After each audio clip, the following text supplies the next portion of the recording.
Good morning, good morning. August the 21st of 2020 in our one-year daily Bible. 1 year. The 1 Year Bible by Tyndale. That's the reading plan that we use. There's several different covers to that. We happen to use the New Living Translation. Just because it's on a third grade level, it's not a word-for-word translation. It conveys meaning only, but it's easier to read. We have a lot of first-timers, folks that's not ever read all the way through the Bible before. So, and if that happens to be the case, get ready. We're in the book of Job. We're starting Job today. Had an interesting conversation with the Lord this morning about Job.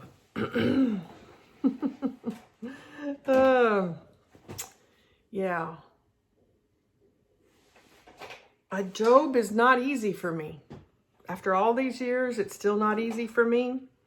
It's not easy for me. It's a long chapter, or at least it seems like it's a chapter. It's a long book. At least it seems like a long book for me. And I'll just be transparent with you guys. It would be just fine with me to skip over it. I'd like to skip over it. And yet, as I was having that conversation with the Lord this morning, little nuggets, I think, just kept dropping into my spirit about, think of how many sermons that there's been just based on the book of Job. So if there's been that many sermons, that means it's, the book of Job has spoken to so many people. And if there's been that many sermons, then think how many people's been impacted by it. And it just went on. And, there never was a doubt in my mind that the good Lord wants me to read the book of Job. After all, he inspired the book of Job to be written down for us. So there's a purpose for it. I want to encourage you, just as I'm encouraging myself, there's a purpose for it. There's a reason he wants us to read the book of Job. So I started, being that dutiful little Bible study leader, and I just decided I'd read in depth. This morning, I would strive to read in the Spirit. I'm being a little tongue-in-cheek, you guys, because I'm just telling you that's not really the way it works. But I did allow the Holy Spirit to adjust my heart towards the book of Job this morning. And first thing that I noticed, because the action happens right at the beginning. Right off Job chapter 1 verse 1, there once was a man named Job who lived in the land of Uz. He was blameless. Job was blameless, a man of complete integrity. He was, in fact, the richest person in the entire area. And then verse 6, one day the members of the heavenly court came to present themselves before the Lord, and the accuser, Satan, came with them. Where have you come from? The Lord asked Satan. And Satan answered the Lord, I've been patrolling the earth, watching everything that's going on. Then the Lord asked Satan, have you noticed my servant Job? First of all, do you see how he described Job? He said he was mine. Have you noticed my servant Job? Then he calls him a servant. Is that how God would describe you? As a servant? I just have to say most of us are serving ourselves. Quite frankly, this morning my thoughts turned to serving myself when I was deciding that I didn't really want to read the book of Job. That was just self-serving. He is blameless, a man of complete integrity. He fears God and stays away from evil. And then 4 times a messenger comes with bad news. 4 times. I numbered them in my columns today. One day when Job's sons and daughters were feasting at the oldest brother's house, a messenger arrived at Job's home with this news. Your oxen were plowing, with the donkeys feeding beside them. And then they came and they stole all the animals and killed all the farm hands. I'm the only one who escaped. Messenger number 2, while he was still speaking, Another messenger arrived with the news that the fire of God has fallen from heaven and burned up your sheep and all the shepherds. I'm the only one that has escaped to come tell you. And then the third one, while he was still speaking, a third messenger arrived with this news. 3 bands of Chaldean raiders have stolen your camels and killed your servants. I am the only one that has survived. 18, verse 18, the fourth one. While he was still speaking, another messenger arrived with this news. Your sons and daughters were feasting in their oldest brother's home. Suddenly, a powerful wind swept in from the wilderness and hit the house on all sides. The house collapsed and all your children are dead. And I think about us, getting one phone call. One call comes in the middle of the night. And I think about what causes our world, in which we live in our own little world of me, right? The world revolves around my little world of me. And I think about what one phone call may mean to me and how it rocks my world and how I kind of go on tilt. And yet I've never had 4 phone calls or 4 messengers come to me with the news like Job had. I just sharing with you what I thought as I was reading today. But so in verse 6 is the first time the accuser came with a heavenly court. Now Job has lost everything. He's lost his children, all of his children, all those things the 4 messengers came to. And verse 22, in all of this, Job did not sin by blaming God. So make no mistake about it. When we blame God for bad things, it is a sin, for it is written.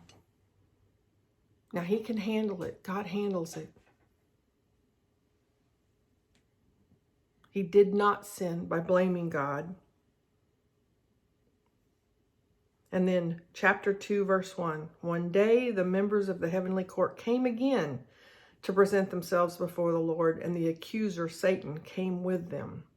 Where have you come from? The Lord asked Satan. Satan answered, I have been patrolling the earth, watching everything that's going on. Then the Lord asked Satan, have you noticed my servant, Job? He is the finest man in all the earth. He is blameless, a man of complete integrity. He fears God and stays away from evil, and he has maintained his integrity even though you urged me to bring harm him without cause. Without cause. It is written, without cause. I wrote over in my column this morning, God's ways are higher than our ways. Man will never figure it all out. But God. I got at least 2, maybe 3 powerful messages in today's reading on a morning when I really didn't want to read. Here it is, verse 25. What I always feared has happened to me. What I dreaded has come true. This is Job's quote from the Bible. What I always feared has happened to me. What I dreaded has come true. If there has ever been a reason for us to stop worrying and stop dreading, it's those words right there. The Bible tells us over and over and over again that worry is a sin. And yet we will label ourselves as worriers. I'm the worry ward of the family. I'm always wondering what's going to go wrong. I wake up with this feeling of gloom on myself. And what we don't understand is that feeds the enemy. It's like adding gasoline to the fire. And we have to allow God to renew our mind. See, we cannot renew our mind on our own. It's impossible. It's impossible. That's why you can go into the yellow pages and go online and find dozens and dozens and dozens of psychotherapists, because none of them have found the true key. None of them have. If they had, the line would be so long for their services that it would wrap around the earth for the people that was needing their help. We can't do it ourselves. We have to allow the Holy Spirit from inside of us to rise up and to renew our mind. And then that's what the Corinthians is all about. It's all related. The gifts of the Spirit, we've been reading about the gifts of the Spirit. The power of the Holy Spirit inside of us is how we live an overcoming life and how we renew our minds. You know, I read these words each day and I wonder, how in the world did we get to a point that we have whole denominations that deny the existence of a prayer language? How did that happen when it's written so black and white to us? So black and white. And it tells us that our own personal prayer language speaks the mysteries of God to us. Let love be your highest goal. 1 Corinthians 14, verse 1. Let love be your highest goal. It all begins and ends with love. But you should also desire the special abilities. That is a plural word. That right there tells us that we're not limited to one of these giftings. We should also desire the special abilities the Spirit gives, especially the ability to prophesy. For if you have the ability to speak in tongues, you will be talking only to God, since people won't be able to understand you. You will be speaking by the power of the Spirit. You will be speaking by the power of the Spirit. How is it that we deny what is written? You will be speaking by the power of the Spirit. But it will all be mysterious. But one who prophesies strengthens others, encourages them, comforts them. A person who speaks in tongues is strengthened personally. We need healing and help within ourselves so that we are better. So we are better at helping others. God will use us in our brokenness. He does it all the time. I mean, I'm still a work in progress. And occasionally I have somebody tell me that maybe God used me as a vessel and I was able to help them. Even in my brokenness, He'll use me. But we need to be strengthened ourselves. And we need the power of the infilling of the Holy Spirit to allow Him to renew our minds so that we're not dreading anything. So that we can then wake up with a fresh sense of, oh, the best is yet to come. Oh, today's a fabulous Friday. What are you going to do today, Lord? Instead of, oh, I got to read Job. Oh, what I dreaded has come true, he said. I want to move forward to Psalms 37. Boy, there's such good stuff in the Word every single day. What I dreaded has come true. What I always feared has happened to me is what Job said. But the Psalms 37, verse 18, day by day the Lord takes care of the innocent, and they will receive an inheritance that lasts forever. They will not be disgraced in hard times. Even in famine, they will have more than enough. More than enough. More than enough. More than enough. How are you today? Oh, well, I don't feel too good. Oh, well, how are you today? Oh, well, I'm just wondering what in the world's going to happen. I mean, did you see the numbers on the news last night? How are you today? Oh, just, man, I didn't sleep good last night. How do we answer that word? Blessed abundantly. I have more than enough. Right now, this very moment, I have more than enough. There's not a drop into the bucket to what He's going to do. What He's going to do. And I'm not talking about just financial things. In fact, the financial things doesn't take on the right perspective until you're where you need to be spiritually. Even in famine, they will have more than enough. There's a lot of hurting people out there that needs those words. Verse 23, the Lord directs the steps of the godly. You don't know what decision to make? You've got a choice and you don't know which choice is the right choice?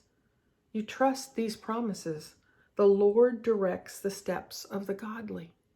He's guiding you. See, when you're His and you belong to Him, you can't miss it. Because even in the famine, you're going to have more than enough. And He's going to direct your steps. When you're His, He's directing your steps. You don't even have to doubt it. He delights in every detail of your life. Every detail. Though they stumble, they will never fall. Even when we miss it, we don't fall. Now, if that's not shouting words, so what do we have to fear? What is it we're dreading? Why would we dread when it tells us right there? It is written. It is written. Even when I stumble, I'm not going to fall. You know what that says to me? It says, Elizabeth, even when you mess up, even when you mess up, my grace is sufficient.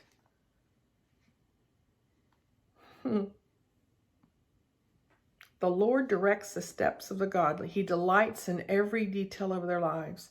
Though they stumble, they will never fall, for the Lord holds them by the hand. And then,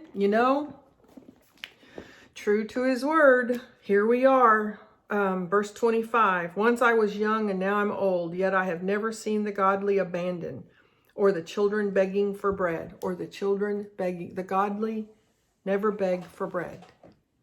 Do you know what that tells me? I'll never have any financial problems when I follow God. Now, don't take that the wrong way. That is a promise that as we seek Him, He provides more than enough. More than enough. When I find myself in lack, one of two things is happening. More than likely, it's because I'm not looking at Him. I'm looking at the lack. Because it doesn't matter how much He gives us. If we look at what He gives us instead of the giver, then we're going to see lack. It'll never be enough. It'll never be enough. Yet I've never seen the godly abandoned or the children begging for bread. The godly always give generously. The godly always, I know it. I knew you knew it was coming. Give. The godly always give generous loans to others, and their children are a blessing. Yep, the word give. The word give. And then do good. Do good. Proverbs 21, 25, and 26. Despite their desires, the lazy will come to ruin, for their hands refuse to work. He didn't pull any punches. Some people are always greedy for more, but the godly love to give. The godly love to give. Wow. Okie dokie. Well, that's a wrap for this fabulous Friday. Looking forward to getting together with the Dream Big Girls leadership team tomorrow as we plan our fall retreat. And thank you all for joining in with us, and have a wonderful weekend.